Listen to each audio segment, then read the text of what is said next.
Bonjour, aujourd'hui je vais vous expliquer comment on encode le bilan initial en Bob. Donc le bilan initial est toujours encodé dans le journal des opérations diverses puisqu'il ne s'agit ni d'un achat ni d'une vente, il n'entrera pas dans les autres journaux.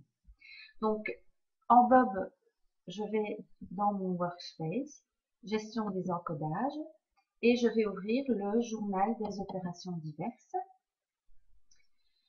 Vous voyez donc que j'ai choisi la bonne période, mes 2 étoiles suivies de l'année. Je vais d'abord introduire le numéro du document, par principe puisqu'il s'agit toujours de l'opération 0, la première opération de l'année, le bilan initial. Je dois modifier et noter comme numéro de document 0. La date doit être modifiée aussi parce que Bob, par principe, met la date du jour. Or, un bilan initial, cela s'enregistre le 1er janvier. Nous travaillons pour 2013, donc nous devons l'encoder au 1er janvier 2013. Ensuite, la colonne suivante, le T, elle permet de classifier la colonne compte qui va suivre. C pour client, F pour fournisseur, G pour compte général, qui ne sera ni un compte client, ni un compte fournisseur. On ne s'occupe pas des chiffres ni du point d'interrogation.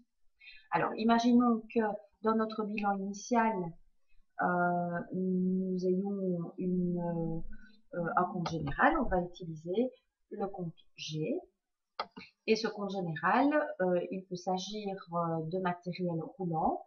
Les 3 pointillés nous permettent d'ouvrir le plan comptable de Bob, qui est le même plan comptable que celui que vous avez. Et je vais aller chercher matériel roulant. Je double-clique et le compte apparaît ainsi que son intitulé là en dessous. Numéro de matching, on n'utilise pas dans le bilan initial. Le montant, imaginons que le matériel roulant vaut 15 000 €. C'est bien un compte de débit, sinon je pourrais changer le D en C pour crédit. Je peux passer à la ligne suivante, qui est donc toujours en rapport avec mon bilan initial, document 0, à la même date.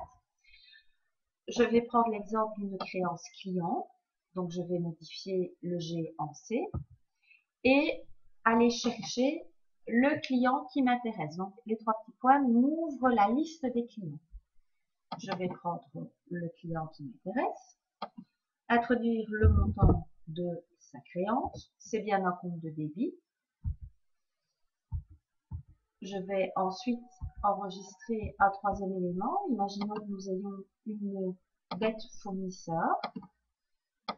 Je vais aller choisir le fournisseur concerné, donner la valeur de sa dette.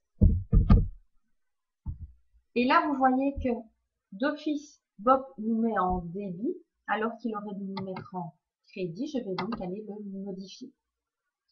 Toujours bien vérifier que le débit ou le crédit soit correct. Alors, là, je voudrais bien aller sauver mon document, mais je n'ai pas la possibilité, puisque ici, vous voyez que c'est grisé, la disquette est grisée. Pourquoi?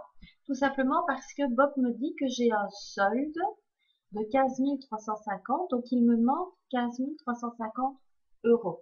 Ces 15 350 € là correspondent au compte de bilan de passif qui est celui du capital, pardon, puisque je n'ai pas encodé le capital et le capital doit toujours être dans mon bilan.